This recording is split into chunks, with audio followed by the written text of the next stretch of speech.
If you're going to use Mr. Beast as your voice actor, then you may as well go all the way and animate him speaking also. If only things had turned out as planned. If only I went home with the kind of story that I wouldn't have wanted to hide for 22 years. But her smile just seemed off somehow. An adult who was supposed to protect me, offering me food and a good ghost story? I should have known it was too nice. Her eyes never faltered once. I don't recall her blinking, nor dropping that damnable smile once. I had noticed too late. The light went out. True fear and freezing cold numbing my hands and clouding my sensibilities far worse than any of my beloved horror movies could ever have prepared me for. He leaned out, and as he did, he froze. His mischievous grin faded, his wide eyes seeming not to comprehend what it was he was looking at. Something told me, if you're going to use Mr. Beast as your voice actor, then you may as well go all the way and animate him speaking also. Give the viewer something fresh to look at. That being said, here we go. When I was 8, I went on a camping trip with my scouts group to some mountains in company, Offaly, Ireland. The plan was to be dropped off by bus, hike through the mountains, and set up camp at a wooden cabin. A straightforward plan, with the promise of good food and stories awaiting us. If only things had turned out as planned. If only I went home with the kind of story that I wouldn't have wanted to hide for 22 years. It has taken me that long to finally tell the story of what happened to me there. The memories had been buried in the back of my mind for so long, lost to the fog and trees of those black mountain valleys. We arrived at the car park, all chatter and excitement, having been cooped up on the bus for the past few hours. As relieved as I was to stretch my legs, the prospect of the trip ahead of me filled me with dread. See, I wasn't the kind to be drawn to trips like this, nor was I even drawn to the scouts to begin with. My parents had pushed me to join, in a bid to get me out of my comfort zone, and hopefully shake off the incessant anxiety that plagued me ever since I had moved school. I was quiet, my humor offbeat, and my interests unusual, at least by the standards of my classmates. They were unusual enough for me to be ostracized most of the time. All I wanted was to talk about horror movies and video games, while my classmates wanted to talk about hurling and football. I wasn't even that different from them, I just liked things they didn't. Those differences, it seemed, were more than enough to justify years of wordless rejection, dirty looks, and poorly hidden smirks when I so much as opened my mouth. It didn't help my sense of dread that my most overt enemy was present on the trip. Jake Kerrigan, the class clown, running his mouth and dragging everyone's attention to him as usual. And of course, the only one who could keep him in line was his father, the camp counselor. Counselor Kerrigan was a kind man, to be fair, attentive and soft-spoken, doting on Jake and his younger sister, Brita. I had thought of telling him of how his son was treating me, but I struggled to speak to anyone, let alone to make a complaint, and one about their own son at that. With my one and only friend in the class being absent for the trip with stomach bug, I resorted to my tried and true tactic of turtling up, keeping quiet, and getting on with things while being as small a target as possible. We were greeted by Counselor Murphy from the Offaly Scouts, who knew the area well and was due to lead us to the cabin. She called us to gather together and do an inventory check and go over some rules before setting out. As we grouped together, a sudden pang of foul odor struck me. It was hard to describe the odor, but an image sprung to mind of a dead fox I had seen on a country road. Decay wafting into the air, heated by the sun-cooked tarmac. "Smell that fresh country air," Counselor Murphy said with a bubbly clap of her hands. "Lots of animals around here, so don't mind the smell, you'll get used to it in no time. Now, if ye stick together and follow me and Counselor Kerrigan, we'll be at the cabin in around 45 minutes. Last one there has to set up the bonfire." I'll be last, so, I thought. I'll be glad for something to do. As we walked, I took in my surroundings. Huge dark trees blanketed the mountains, running deep and dark as far as I could see. We had only been walking for 10 minutes, and already I felt as if I were traipsing into a different world. It would have been the perfect escape from my dreadful day-to-day, had it not been for the bad company. That and the smell. I kept smelling it, and every time I did, I was filled with a horrible feeling that something bad would happen. I was no stranger to this feeling, being the anxious child that I was. I'm sure many can relate to that implacable feeling of dread that something bad will happen soon, though it rarely ever does. This feeling was different.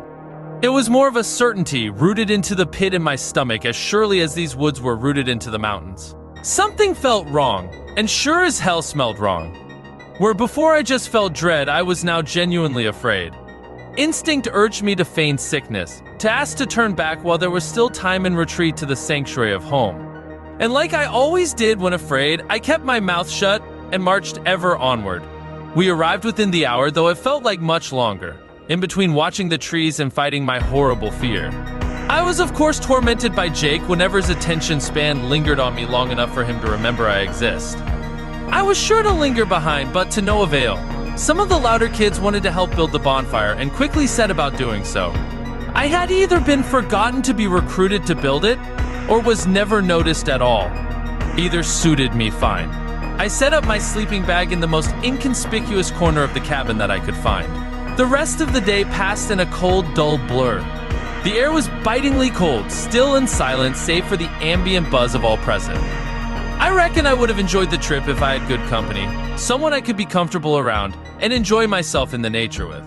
But knowing what I went through next, I'm just glad my real friends weren't with me. I lingered on the periphery of the group, keeping to myself and daydreaming in a bid to pass the time quicker. Every now and then I felt watched.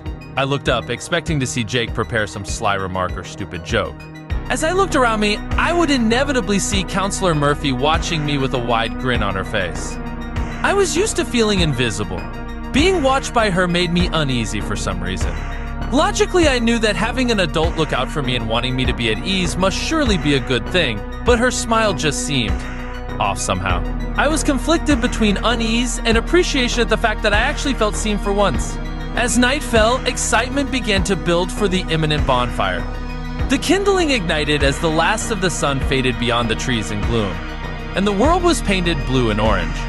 It was my hope that ghost stories would be told. What kind of scout counselors would have a bonfire and not tell at least one? To my dismay, they performed an improv comedy act about, of all things, a football match.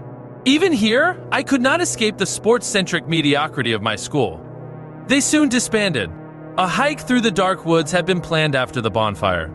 All decided to go, except for me.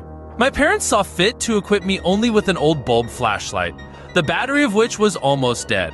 Dying along with it was my social battery, so if staying behind allowed me even half an hour to myself, I would take it.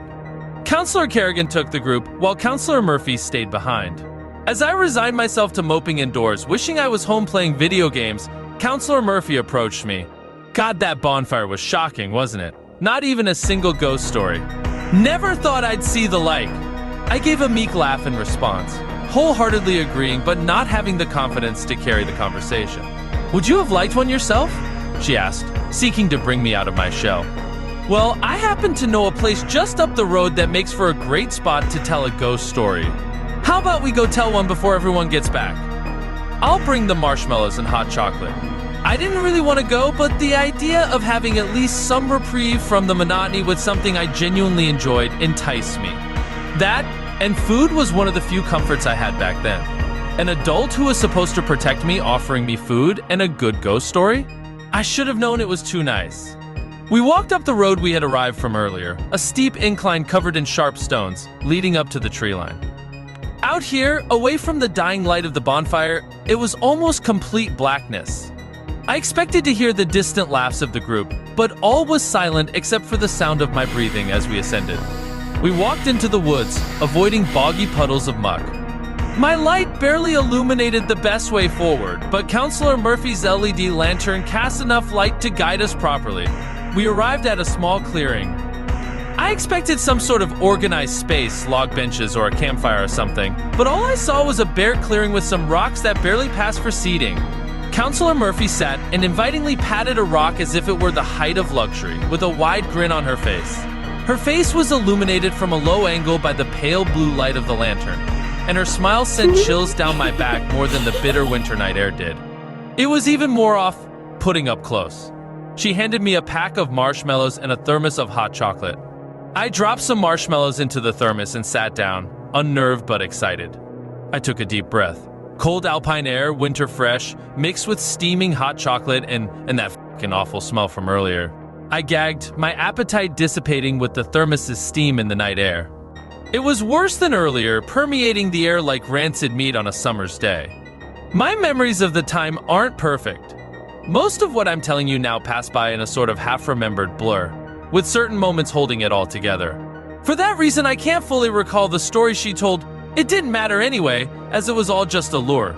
I wasn't to be told a ghost story. I was in one. As she told the story of unmapped caves, missing children, and mound people, her eyes never faltered once. I don't recall her blinking, nor dropping that damnable smile once. The smell only got worse as she spoke. I tried to cover my nose, but it made little difference. The lantern she had set down on a rock had begun to fade. I only noticed as it happened so subtly, my eyes had had time to adjust, like being in a room as the sun sets. I had noticed too late. The light went out. I recall the next moments the most vividly, though they pass in a blur. A brief few seconds of silence, blackness, and nauseating stink. I remember the faintest wisp of white in the blackness as my hyperventilated breath tumbled forth in a waft of fog. I fumbled for my flashlight, true fear and freezing cold numbing my hands and clouding my sensibilities far worse than any of my beloved horror movies could ever have prepared me for. My thumb found the button on my light. My light turned on, and there, illuminated in flickering yellow light, stood something that wasn't Counselor Murphy anymore. A sinuous body of pale, undulating flesh, caked with forest soil. Ragged black hair curtaining teeth as rotten as tree, pith, and just as old. Too many fingers, too many joints. The stink of something fermented in the bowels of the earth and expelled for being too faded. My body took over, instinct sending my legs pumping where fear and innocence would have me remain rooted to the spot. I recall warm breath on my ear and the snap of teeth. Agonized moans as if the thing's very existence weighed painfully on its too numerous joints. In my panic to escape, I forgot the puddles of muck near the tree line. My foot plunged into one, sinking deep. I was ensnared, tugging desperately as the thuds of misshapen hands and feet drew closer.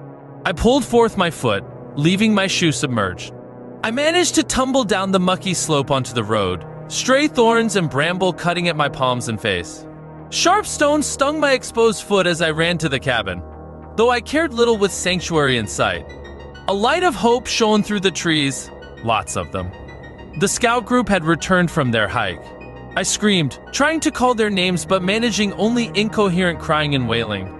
I recall being oddly amused in that moment as I wondered if the voice was mine. The mind will do what it needs to survive, I suppose.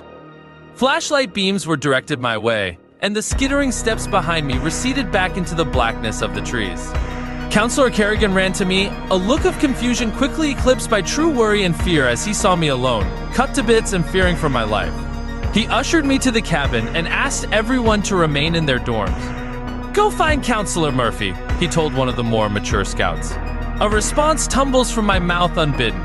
"Don't go into the woods." The fear in my words must have been palpable, as Counselor Kerrigan opted instead to have everyone stay indoors while he called the Garda. He tried to reassure me, distracting me with talk of finding my lost shoe when it was bright again. I would have limped home shoeless if it meant never having to go back to those woods again. I don't know how long the Garda took to arrive, but it was long enough for Jake to get restless. I suppose he didn't like the attention not only being on someone else, but being on the quietest reject in the school to boot. He began clowning around, asking the Garda obnoxious questions and generally being an insensitive, interfering fool. He got nasty, trying to claim I was trying to make everything about myself, and that I was the one who scared his sister on the hike with that stupid mask. I was in no position to quiz him on what he was talking about, nor speak at all for that matter. I was catatonic, just doing what I could to hold it all together. I do remember his sister Brita looking deeply upset. Her friends gathered around her trying to console her along with her father, leaving me to be picked on by Jake. That is, right up until the moment he leaned out the back window to get a better look at the Garda as they searched the woods for anything pertinent. He leaned out, and as he did, he froze. His mischievous grin faded, his wide eyes seeming not to comprehend what it was he was looking at. Slowly, he sat back down. He sat for a moment, absorbed in thought, a disturbing behavior for him by itself. He then simply ran to the fireplace and vomited. Some of the others asked if he was okay, asking what had happened. But they couldn't get it out of him. Not one word. He just shook his head and seemed to try to block everything out. Needless to say, I never went on another scouting trip. I gave up the scouts soon after, and was treated with a modicum of pity by all at school, and kept at arm's length. Nothing new. Jake was still nasty to me from time to time, but he seemed to always pipe down immediately after. Maybe the thoughts led to him recalling what he had seen at the back of the cabin that night. We never did find out what happened to Counselor Murphy. Nor did I learn of what thing masqueraded as her, nor did I have the chance to ask Brita what it was that she had seen on the hike. For 2 decades and then some, I've sought to just move on, to forget it all. But yesterday I received a message on social media from none other than Jake Kerrigan. He was civil, friendly, and prefaced his message with a meek apology that he assured me would be more formal and comprehensive should we agree to meet in person. I read on for the unexpected apology if nothing else. It would want to meet him in person, he assured me, once I had heard him out. He referred to what we went through at Scouts and how he wanted answers. For himself, for his sister Brita, and for the hard times he gave me over it unjustly. He had gone so far as to travel to the old cabin, now a molded ruin in the mountains never used by anyone. He had investigated the area, looked for anything out of place that might point him in the right direction. He had been there for scarcely an hour, and resolved to return at a later date to put his old scout skills to the test and explore properly. As he left, he saw something that had sent him speeding away from the area as soon as he could. He sent a picture of what he saw. Chills ran down my spine as I looked at the image, his words of questioning fading away to gibberish as my heart pounded as hard as it did when I ran away from the woods. Away from that horrible thing back then, placed neatly on the doorstep, bloated and covered in bog muck, was my shoe. Oh my God!